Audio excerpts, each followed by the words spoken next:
Welcome to the GamePod Studio's very first podcast. This is Sagar here, and we also have three more people with us for this podcast. So first off, we have Vishwajit, Hello. Nishad, Evening, good evening. and Ali. Hey, hi everyone. Now, we're just a bunch of school friends, and we all work in different industries, but we share a common hobby, which happens to be gaming. Now, we all know that there are a lot of YouTube channels out there within India as well that talk about gaming in their own way. But this podcast aims to add another layer to that conversation. This is more of an effort for us to broaden our own horizons about gaming, research about it, and obviously play more games and share our views on the Indian and the global gaming landscape. We are no experts in this field or any gaming gurus, so eventually we aim to have people who make games for a living come onto this platform and understand their viewpoints, their perspective on what's in store for this industry. Now, with this in mind, it only makes sense for us to start with the evolution of gaming itself in India, which is where, we wonder where exactly it all started. I mean, for you guys, like Vishwajit, I don't know where it started for you. So, I guess this goes for pretty much everybody here, but you guys must have also played those handheld devices, right? Where it had Tetris or those plane shooter games kind of things. That is where it started for me, and eventually I moved on from there to all the cartridge gaming stuff, like Mitashi. I don't know if Mitashi was available elsewhere or was it just available in India, but I used to play on it a lot at the time. I mean, I was what 5 or 6 years old, 6 years old at the time. So yeah, that's where it started for me, and gradually I moved on to the PS1, PS2, and so on and so forth. This is the one where you had those cartridges with which used to say that it has 99 games, but it never did, right? No, actually they did though, right?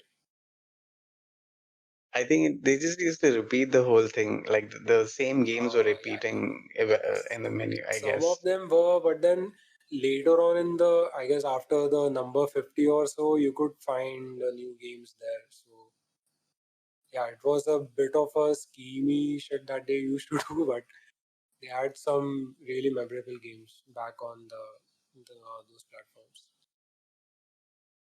And I also remember, so there was this one game that came on an entire cartridge. So this was pretty unusual at the time that one game is fit on a cartridge all by itself. Usually you had all those like you said, the 99 and 1, 201, those things.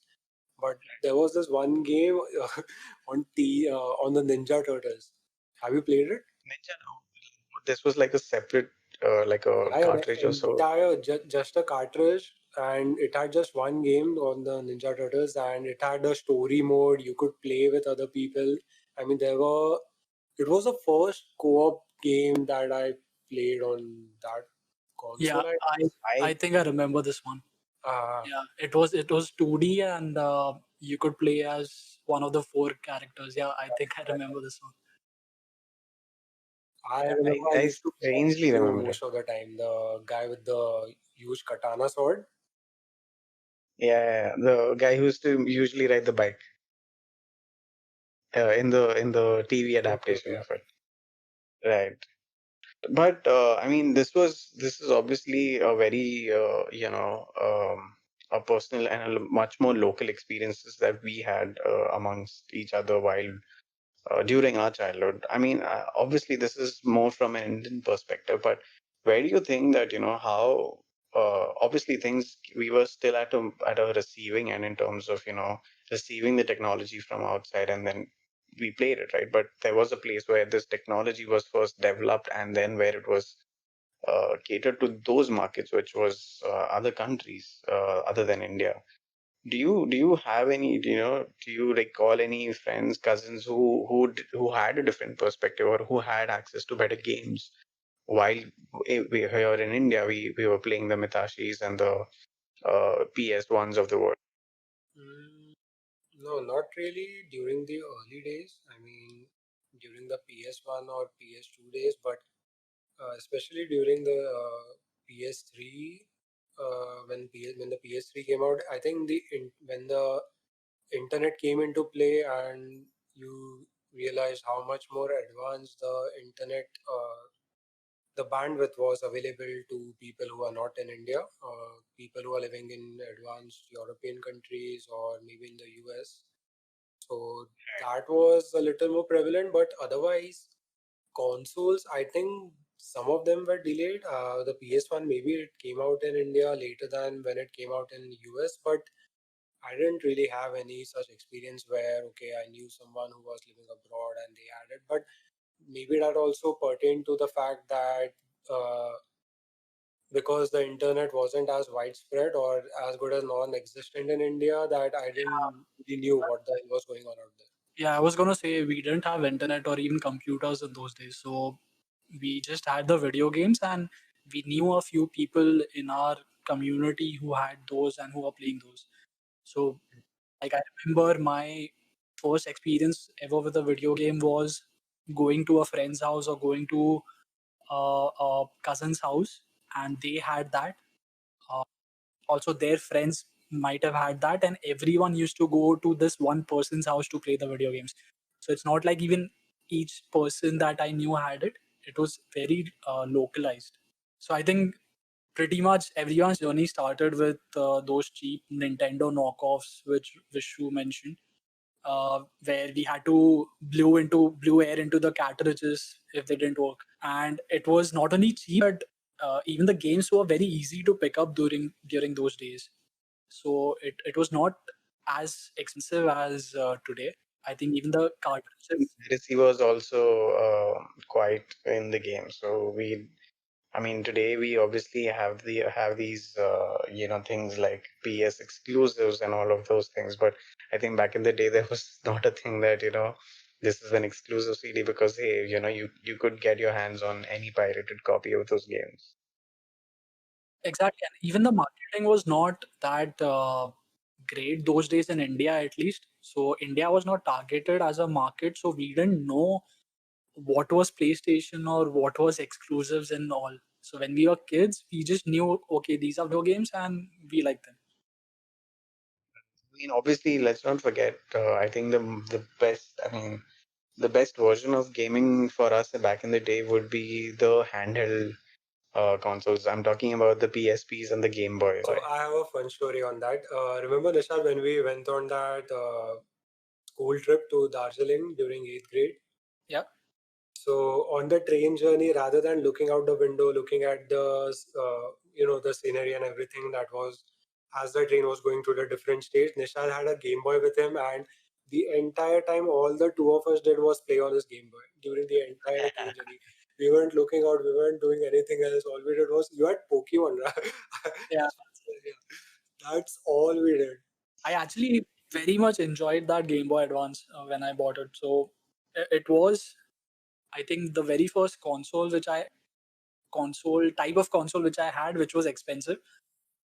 And you would think that, looking at today's consoles where you have enhanced graphics and everything, that would be more enjoyable. But somehow that small portable thing was, I feel, more enjoyable than today's games. Or I remember it very because of nostalgia or something. But yeah, I think even because of that, I think Nintendo Switch is more evolved nowadays and appealing to gamers because of that fun element which it has. Mhm. It's just a lot more simple, right? For people who don't really want to basically be tryhards in each and every game that they pick up. Just that easy to go pick up and play without really thinking about anything. That's what appeals to a lot of people, especially for people who are busy with their lives and have a lot of errands to run and maybe don't find the time and energy to invest in games because nowadays you actually need a lot of time and energy just to get through the maybe the first chapter or a prologue of a game. True, but I feel there are a lot of indie games also which perform uh, very much like those Nintendo games and are much better than some of the AAA titles that come out. Just because of how they are made, uh, they may be simple in their kind of construct, but once you play them, That also. you kind of remember them and the feeling that you have while playing them. Mhm. You know what's weird though? If you talk about the early games, I think Pac-Man is probably the first thing that will come to the mind of anyone who is not in India, or as far as the people who I don't know. I mean, if I ask anyone in my close circle, I don't think anyone has played Pac-Man. So, Mm, I mean, that is obviously, you know, driving the conversation towards the whole new genre, which is PC gaming. I'm not sure. I think that's where Pac-Man came into existence, right? Through that, it was a more of a PC game. And obviously, that is a whole different genre that we all Pac-Man, want I to think talk about. Pac-Man was a genre of games which came particularly in arcade type of what was those machines basically, mhm. arcade machines and all. They had some specific games like Pac-Man or Tron Legacy or something that came out that those times. Yeah. These, I think you call these as 8-bit games, right? If I'm not Yeah. wrong. Yeah, Yeah. that I think, yeah, was a that big that that deal. Like when we were kids, I think 8-bit or six. These were 8-bit or 16-bit games, which we used to play like Mario and everything. And one guy bought some console which played 32-bit games. So that was like very much aspirational to everyone. So everyone used to ditch their own video games and go to that guy's place to play 32-bit games, which now seems silly because we're playing like 4K games or something like that. yeah, we have obviously come a long way if you look at it that way. But any other cool gaming gadgets that you guys ever came across, like during your childhood, other than the ones that we've been talking about? Um, if I'm not wrong, and there was this what was that thing called? I'm forgetting that now. Um, Dinky Dino. You no. remember that? What is that? So it was this little, you could fit it in the palm of your hand basically, this device, and it had a it had a dino or a dog, I don't remember. My brother used to have it, and you had to feed it every day at a particular time. And Okay. when it used to hatch from an egg, and if you didn't feed it, it could die. So you had to start the process all over again. And I put that thing in a bucket when I was a kid, and my it stopped working because naturally things back then weren't waterproof. So my brother is still pissed about it. He still sort of disses me whenever we bring that topic up.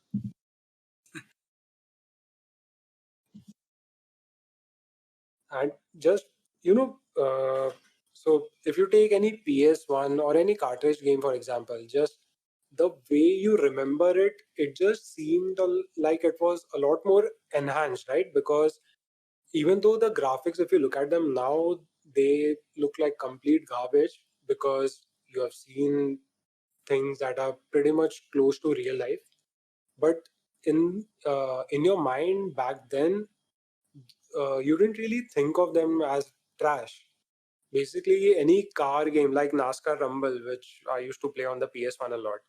So I remember that game when I used to play it. I thought the graphics were brilliant. I thought it was very realistic. But then every iteration of every console and every new game sort of pushed that envelope a bit more each time. And now just the gap is so vast that just looking at those games, you can't believe that, oh, man, I used to play that for us and think that this is the epitome, or this is it. Nothing could get better than this.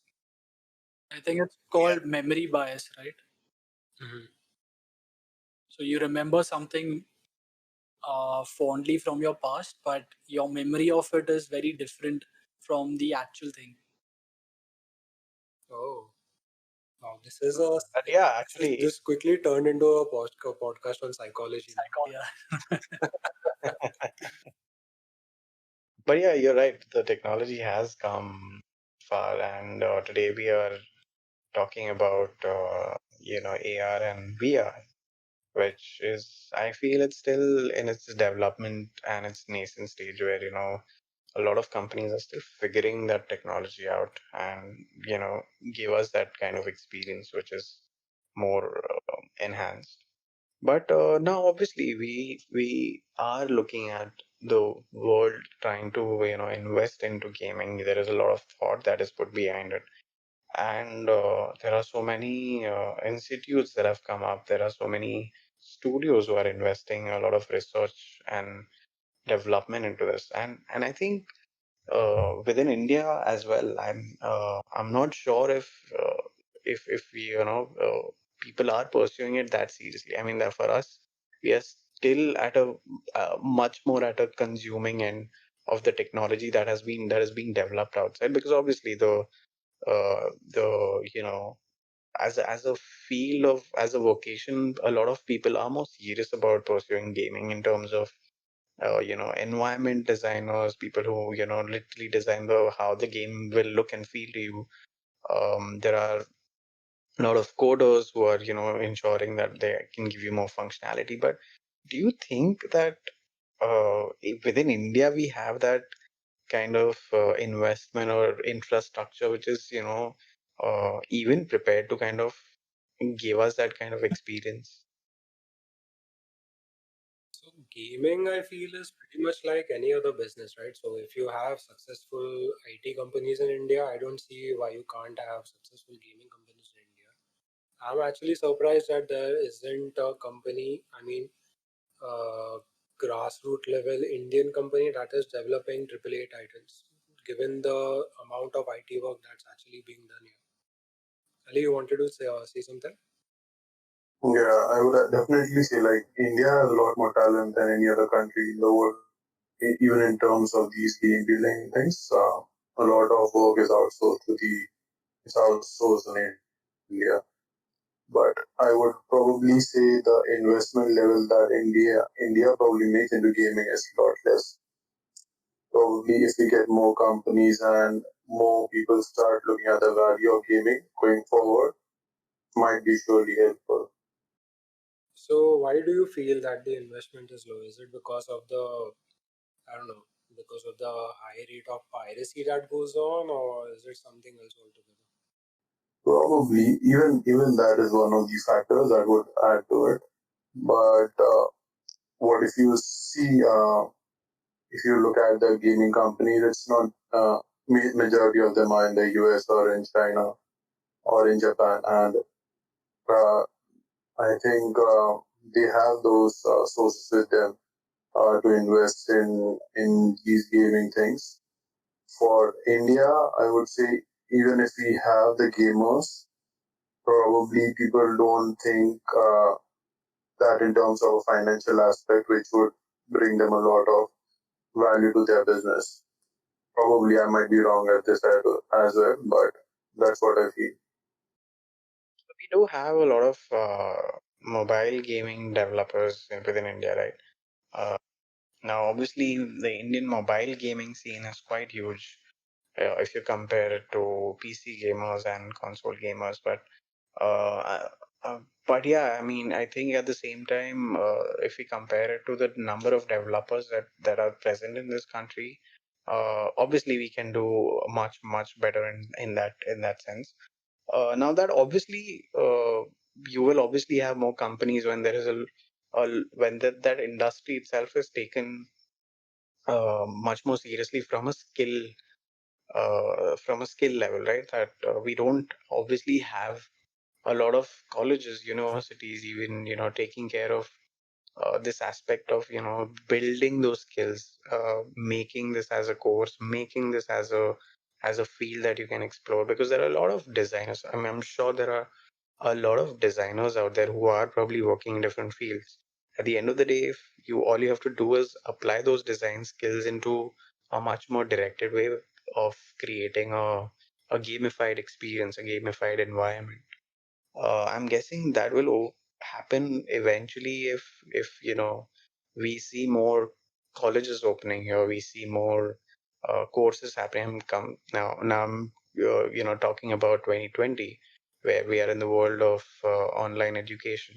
I'm guessing a lot of online courses can probably push this envelope further, where a lot of people may kind of and I'm sure there are a lot of freelancers, who are probably working out of India. Probably they are getting the work out from the outside companies, where they're providing and playing certain role in certain department for them.